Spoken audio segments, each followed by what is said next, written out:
Hi, everyone. Welcome to everyone who is here on Instagram. Also, welcome to the people who are on YouTube with me. When I started this today, I was like, something is telling me to do both YouTube and Instagram. So here I am looking at two screens at the same time. So bizarre, but I guess that's the way of the world. Thank y'all for being here. This is What Even. If you haven't been keeping up with What's Even, uh, this is basically a series of artist talks where instead of explaining what the work is for me, um, I'm revisiting this work as a way to think about what it's taught me in the past and also what it's teaching me now in my life as I move on with this practice. What even is preparation for Congress, which is a piece that I'm doing at the New Original Works Festival 2024, hosted by REDCAT here in Los Angeles. Um, Congress is happening during week 2 of the festival. So if you're on YouTube, you can find the link to tickets and information in the description box below this video. Um, Also, if you are here on Instagram, you can find all that information on my account. Of course, donations and other kinds of support are always welcome. You can find information about how to support this project wherever you can find links.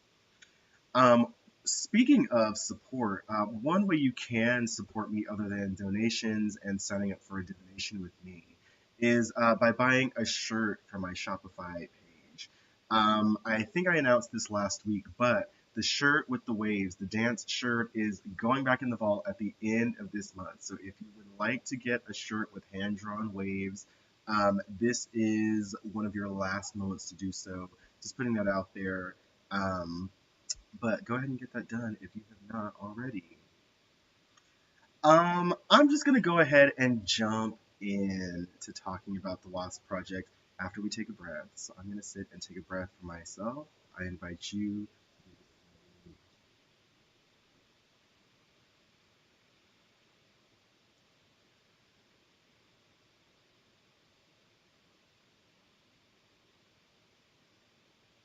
And as you're here, I invite you to take stock of how you feel internally, reminding yourself that there's nothing good or bad about how you feel, especially emotionally.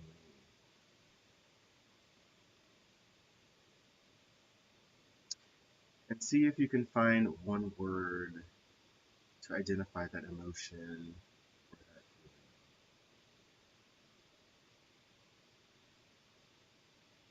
Once you have, you can take a breath for yourself and let it go. Okay. So just to say, if you are watching here on Instagram, you're not going to get the full experience because on YouTube there are visuals, there's video. There will be large portions of time where I'm just like staring at the screen doing nothing on Instagram. So I encourage you to join on YouTube because that's where the full experience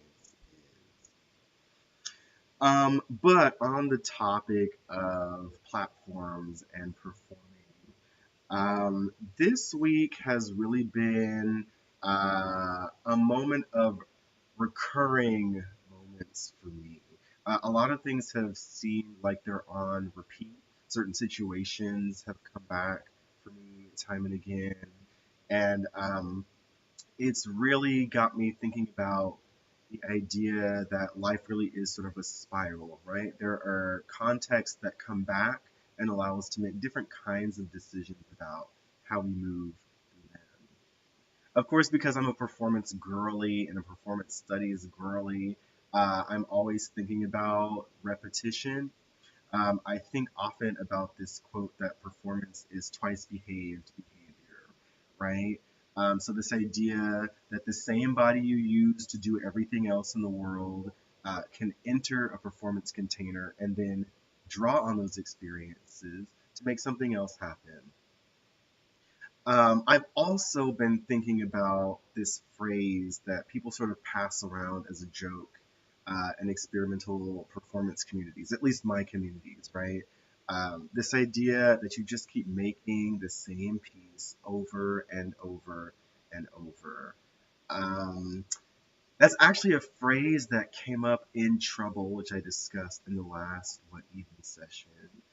Um, but I think about what the implications of making the same piece over and over actually are.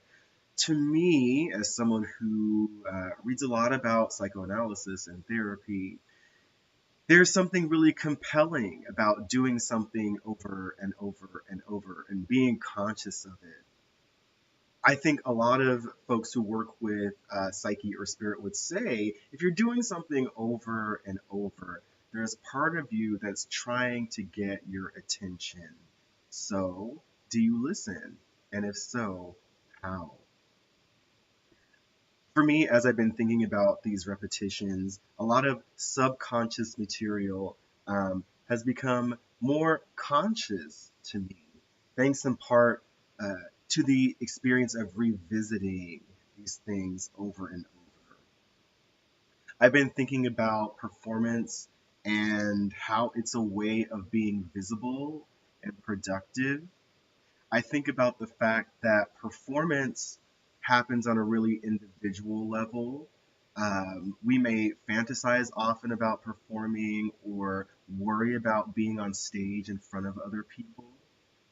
But performance is also something that allows us to talk about manufacturing or being a good worker.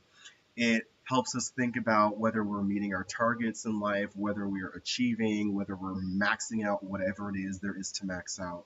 So, in a way, performance allows us to think about all these different levels of activity in our lives. It helps us think about the really personal and internal and intimate things that happen to us. It also helps us think about these really large scale industrial, political, social, structural things that are happening in our lives. So, in a lot of ways, performance is one of the closest things we might have to a cosmology. It's one of the closest things we might have, many of us, to this overarching story that explains who we are in this world and what we are allegedly supposed to do. So, in that way, I like to ask what can performance show and tell us about the well being of our souls? What can performance show and tell us about the well being of our souls? And if our souls keep coming to us, asking us the same question, we keep making the same piece over and over, how can we use performance to address the well being of our souls? That's a question I didn't realize I was asking with the WASP project, but as it turns out, I revisit the piece and I think about it, and that question was very much present with me, even if it wasn't at the front of my mind. I know the folks on YouTube will be able to see this, but the people on Instagram may not be. There are two versions of the WASP project, and I'm currently showing photos. The first version happened in October 2022 in Los Angeles. And I love this version of the piece because it happened in an open space with a circle of chairs, like in Trouble. I passed objects around the audience. I told a story about wasps, and I shared a little bit of research I'd been doing about wasps, and I started to articulate some questions about my relationship to dance and why it felt so strained. I ended up doing the piece again at CalArts the following year, and then in the State of Play Festival at ODC in San Francisco. And that version was markedly different from the first version. The ODC version happened in a proscenium theater, so it meant that the seats were in one place and the stage was in another. I shared some research about wasps, I told the story about wasps, but I didn't end up passing objects around. In fact, I wasn't able to interact with the audience very much in the ways that I like to. I felt very distant and very separate from the audience. And the experience of being in that proscenium setting brought up a lot for me, though I couldn't articulate exactly what that lot was. And like I said last week, I think that's one of the great things about going back to review my work in this way. So much comes up for me, and it can be really hard to articulate what that so much is. So today, just like with the other sessions of What You Did, I'm going to share some video of this piece. And then rather than explaining what I think the piece means or why it's important or things like that, I'm going to turn to tarot as a way of drawing on all this personal and interpersonal and social material in order to ask myself what this piece is teaching me now at this stage in my work, especially as I prepare for Congress. So again, if you are on Instagram, I encourage you to go to YouTube because you won't be able to see video here, but on YouTube I'm going to show about a 6 or 7 minute excerpt of the Odyssey version of the WASP project. If you're watching on YouTube, I encourage you to turn on captions because you won't be able to see my face for any of this video, which I think is really important to the experience of that piece. So I'll go ahead and start the video now, and once that excerpt is complete, we'll go ahead and do a little bit of reading about the work. All right, so now I'm on my way to meet reader number 2, who was tasked with finding the least theatrical spot in this space. Thank you, reader number 2. You can go back to your seat. Thank you. Give it up for reader number 2, y'all. Choreography is truly a collaborative endeavor. And I'm grateful for that. I'm kind of cheating because they're all the way back here, but I'm gonna be like half in, half out, yeah? I said at the beginning of this piece that it lives as a river. What I didn't say is that that river began way before last October. I think my whole life has been the river. That sounds so dramatic. But one thing that has been interesting is the more I followed the course of this piece, the less and less material I felt like I had until it carried me to San Francisco for the State of Play Festival. And I was like, I don't have any material. There's a container, but I don't know what goes in it. But I did have all these words, right? I had the research that I had been doing about WASP, and I had a lot of different words and phrases that I had gathered. But there was not very much movement, or not very much dancing. And that's been true for quite a few things that I've been doing in the past few years. About 5 years ago, I was talking to some dance folks because I was just like, you know what? This dance thing, I've been doing it since I was 5 years old. I've really loved it, and yet I feel like it's not giving. It's not giving me anything, or it's not giving me as much as I'm giving it. And so I'm just curious, like, for the people I was talking to, I was like, do y'all feel like dance is doing the same thing for you? Are you having a similar kind of experience? And they said, yeah, I'm really thinking about leaving the dance field because I don't know what else to do with this. And about a year and a half after I'd started having that conversation with people, COVID came and lockdown came. And strangely, it was kind of exciting for me because I had to figure out, like, what am I gonna do with this energy now that things are shut down and there are no stages open really, and there's no studios open, and there are no shows planned. Interestingly, at the same time, I realized that a lot of people were having similar experiences with their gender identities and expression. They were like, well, if I don't have to go to an office, Maybe I don't have to be a man, or maybe I don't have to be a woman. And I certainly experienced something like that as well. Um, I often, well, when I was teaching dance and dance classes, one thing that I have told students repeatedly is that the word genre is French for gender. And so I think often about how dance has required me to be a certain kind of person. Concert dance, I should say, not all dance, but concert dance has required me to be a certain kind of person. And I think about all the implications of what it means to be that certain kind of person. Obviously, I can't tell anybody what to do here because dance is not just one thing, and concert dance is not just one thing.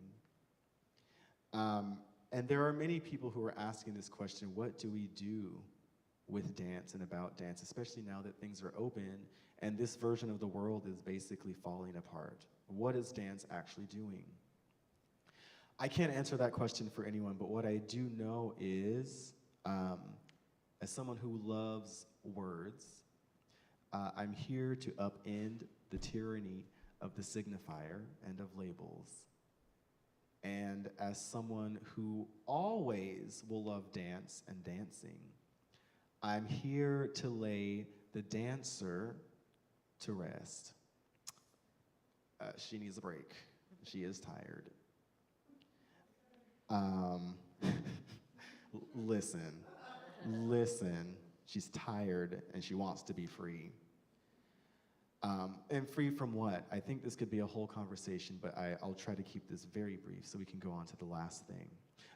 But as I think about what my investments in dance have been and what I have learned to be in order to be a dancer, I think a lot about the physical standards that are rooted in a lot of anti-blackness and fat phobia and a lot of unattainable standards that white supremacy has generously loaned all of us in this room. I think about the entitlements to space and land that are so a part of manifest destiny, right? This idea that we need space to be ourselves, you know. I think about a lot of the stealing, both intentional and unintentional, that has made concert dance what it is. And I think about how concert dance lives as something for people to aspire to. So something they can watch and get really emotional about, but never attain for themselves.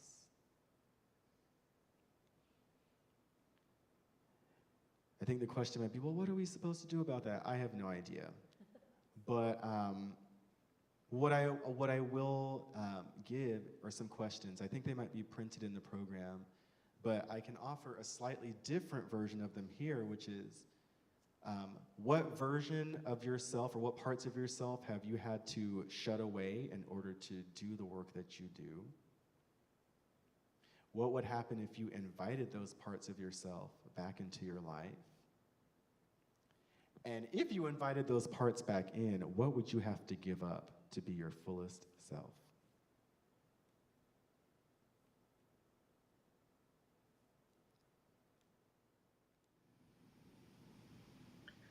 So that's a clip from the ODC version of the Wasp project. I have so many feelings when watching that clip back. You know, I have to say, I'm at a point in my work where I never regret anything that I share, but I always have questions as to why I did things that way and would I do them again. For some reason, that also reminds me of a quote from this story that I tell in the Wasp Project, where Wasp, who is the most sociable and jovial creature of them all, realizes there's one animal in his community that he has never made fun of, and that's Mosquito. So when Wasp finally gets a chance to make fun of Mosquito, he ends up just cracking up, rolling on the ground, cracking up, and squeezing himself so hard because he's overcome with laughter. And Mosquito says, "Mind the day when someone mocks you the way you have mocked me." And at the end of the story, Wasp discovers that he squeezed himself so hard that his midsection is permanently scrunched. And the reason wasps are so angry is because they aren't able to laugh off the circumstances that they brought onto themselves. So I think there's something really fascinating about that. And also thinking about the stakes of being visible in a community. Like I said, I'm going to go ahead and turn to tarot as a way to ask myself what these questions about performance are doing for me at this stage in my life. As I prepare for another performance that is made up of a series of iterations. I'm really present with the part of me that is repeating things through performance, and I'm really curious about what it has to say or what it wants to do, what it wants to make conscious in my life. So, as with last week, I'm going to shuffle here. I'm going to draw 3 cards. Each card is going to be a brief takeaway about the WASP project and what it means to me now.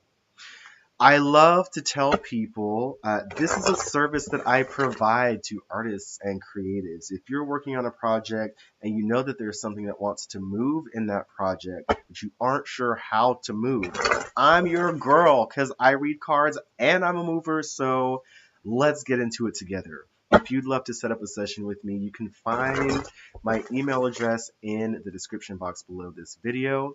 Also, if you're not an artist or a creative, or you're not working on a project and you just want help moving something else in your life, I'm your girl for that as well. So set up a session with me. You'll find my email in the description box beneath this video. In the meantime, I'm going to go ahead and draw the first card to find my first point of reflection for this piece. So we have our deck and our first card. Ah, the Hermit. I was gonna type up this quote and put it on the screen at a certain point during this transmission, but I'll just go ahead and mention it. The WASP Project is a story that takes place in a famine. And in this book of folk tales, this book of African American folk tales I have, the editors describe this story as a story where a lack must be liquidated in some way, right? People wake up, they have no food to eat, so they have to figure out what are we going to do with this lack that we have in our lives.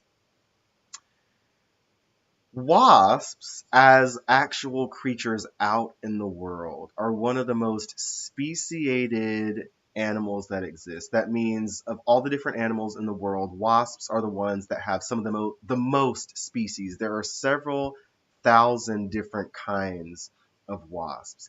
And one of the reasons that is because wasps have evolved in a way to find a host, a specific plant or animal or other organism, and they lay their eggs in that host, and that host gives rise to the next generation of wasps. And they do this for generations, generations, generations. So if you're someone who loves to eat figs, if you eat a fig and you bite into it and you see it's a bug, it's probably a wasp. And there are certain kinds of wasps that have evolved to always lay their eggs inside of figs, which are actually a kind of flower.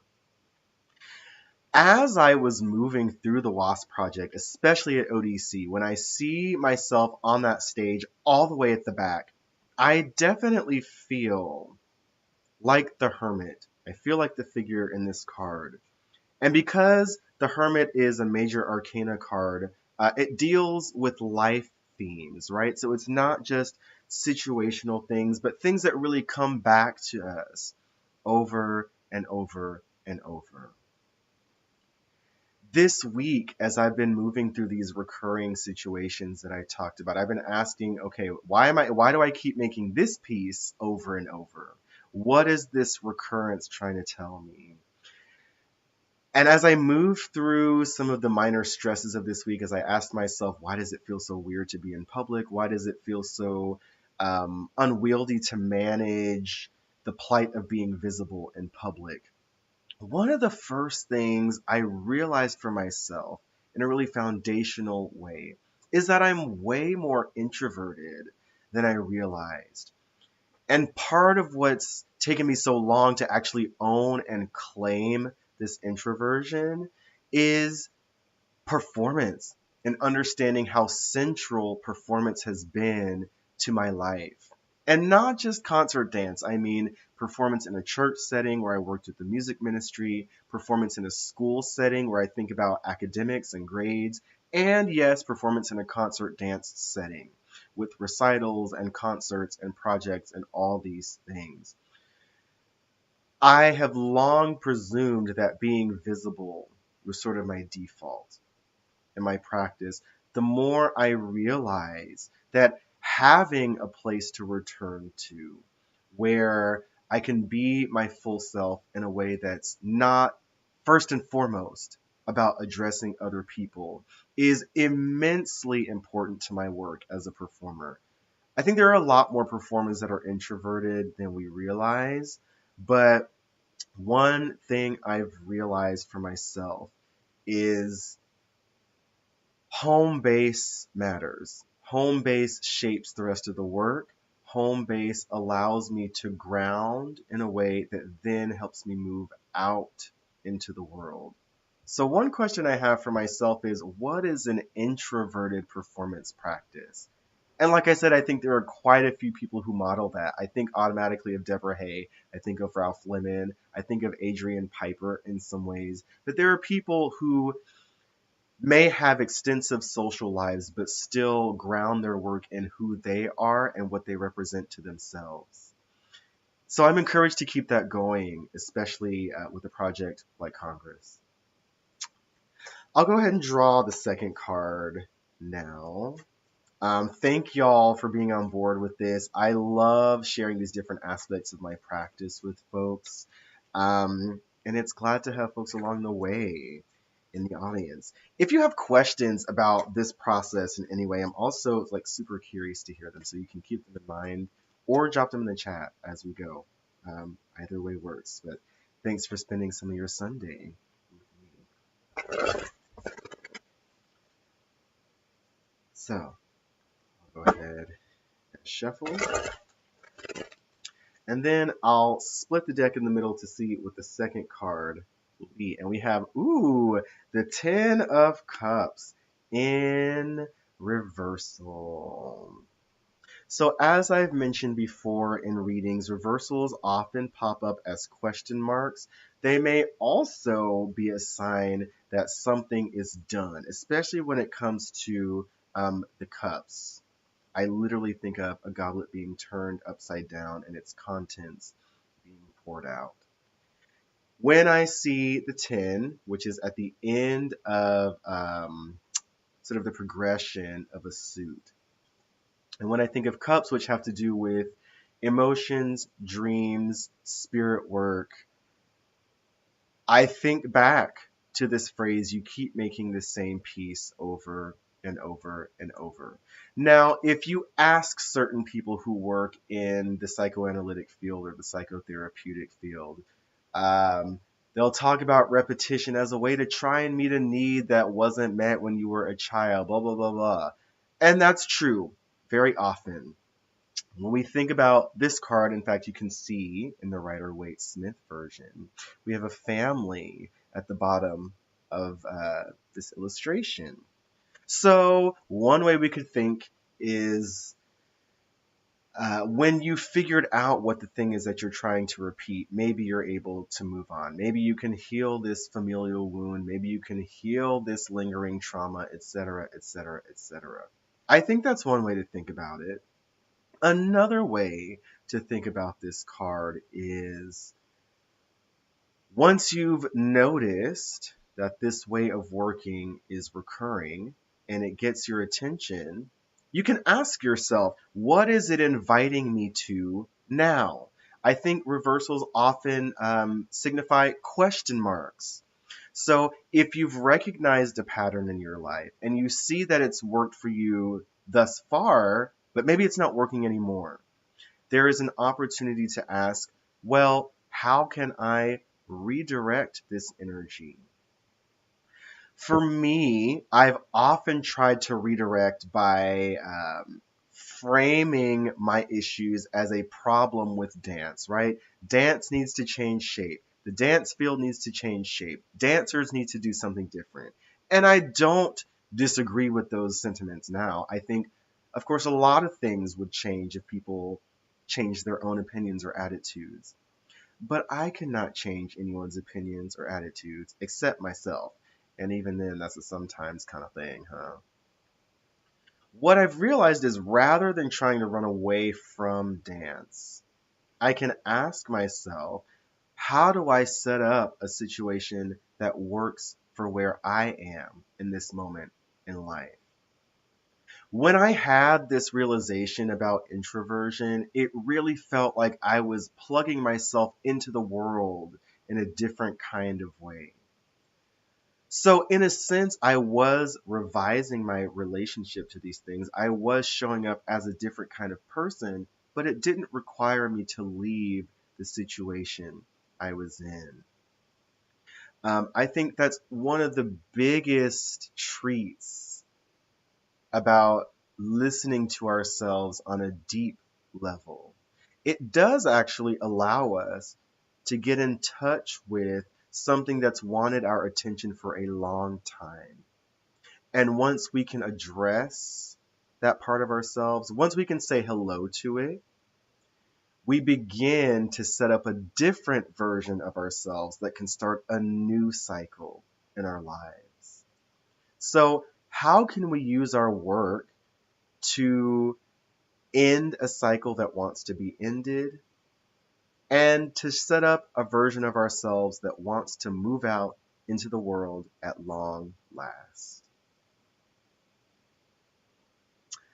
I'll go ahead and draw one more card to give one more insight. And then I have a question for reflection that I'll use to end our session for today. I've been sharing reflection questions that are helping Congress come to life, and I'm excited to share the last of those 4 questions today before the final session of What Even next week. So stick around.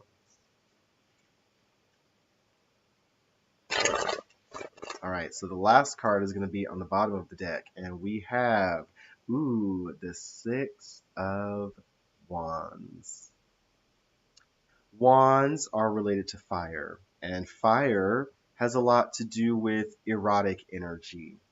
And I use the word erotic in the sense that Audre Lorde uses the word erotic. It encompasses all of the creative energy that we have in our life. So it might be sexual, it might also just relate to sensuality, right? Our ability to perceive the world, our ability to act in the world, our ability to impact others and to make something happen. People often talk about the Six of Wands as a card related to celebration, and I think that's part of it. But I also think it's the ability to join the world. So once we see that there are many different possibilities for being, once we see that there are many different expectations that people bring into our lives, once we ask ourselves, what makes sense for me? And once we get into situations that test those limits, those expectations, those questions, we are able to join the world when we understand how our energy moves and has being in our lives. I think this is so crucial for performance makers, especially when we do the work of asking ourselves on a personal level, on an intimate level, on a private level, what helps me feel alive and recognizable to myself? It's only when we know these things on a personal level that we can then go out and meet the world with what we have to offer. It's kind of wild to consider how little attention you can end up paying to yourself as a performer.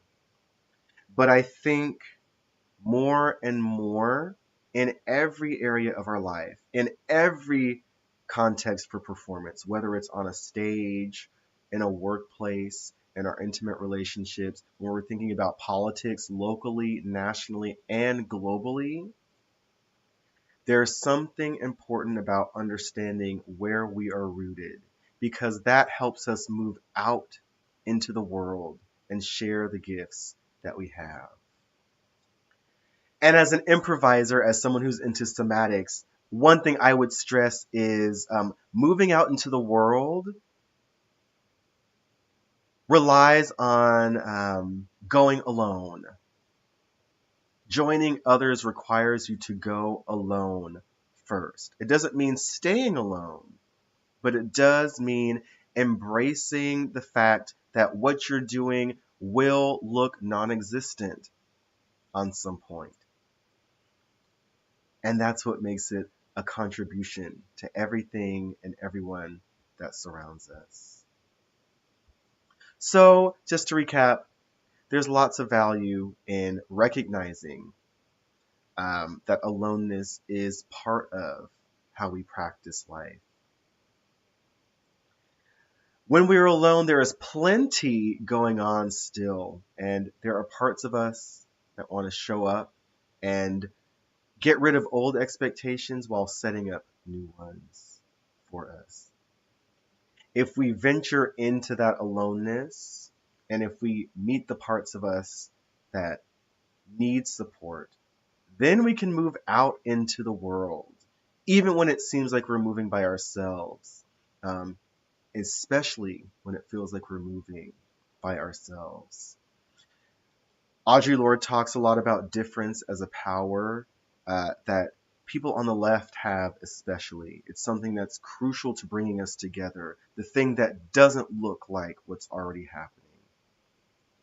So as far as the WASP project is concerned, it's a piece where I really felt alone in performance. I have tools for dealing with that aloneness in different ways now, but it is fascinating to go back and look at a piece where I'm literally saying to the public, maybe I don't want to show up, or maybe I don't want to show up in this way.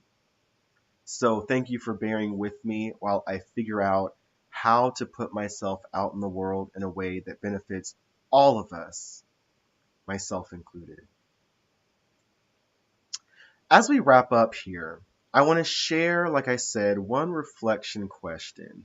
It's the last in a set of 4 questions that I've been sharing with the collaborators in Congress. And it's related to all of the things I've been learning in my practice over the past 4 years. But I think it's helpful wherever you are in your life and your work. So I encourage you to write this question down, screenshot it, take a picture of it, and reflect on it over your week as you have time. So, these questions are, what's a present situation you can't know your way out of? What yearning does that situation set ablaze in you? That was the question for provision. As this flame burns, what does it remove and what does it illuminate? That's the question that came up with trouble. And the question for the WASP project is, how can you carry this flame out into the world? How can you carry this flame out into the world? I'll pause for 60 seconds so we can take just a moment to ponder this question. But like I said, I encourage you to stick with it throughout your day and perhaps throughout your week.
We love dense questions.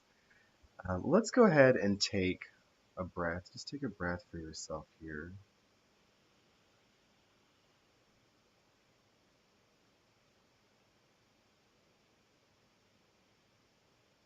And as you spend time with these questions and as you move throughout your week generally, one thing that's wonderful to keep in mind that I've been practicing as I prepare for Congress is it's neither good nor bad.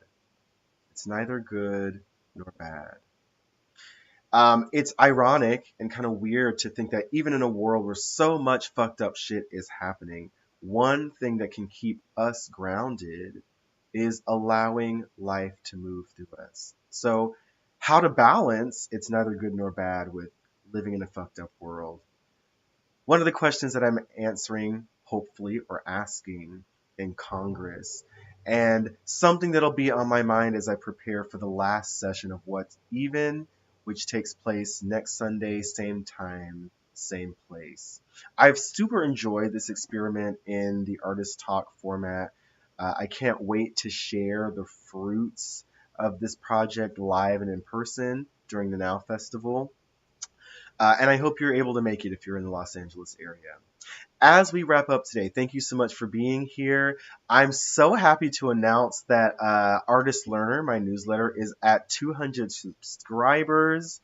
We've been in motion for a little over a year now at this point. Actually, I think it's been a little longer than that. So it's great to reach 200 subscribers. If you have not subscribed, please do so. You know where links live.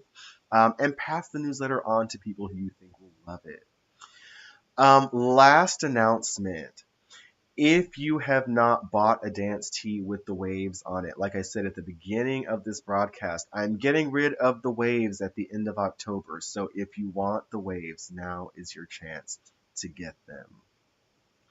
Otherwise, I hope you can follow this flow out into the rest of your life. I hope that these talks have given you something insightful or tasty to chew on.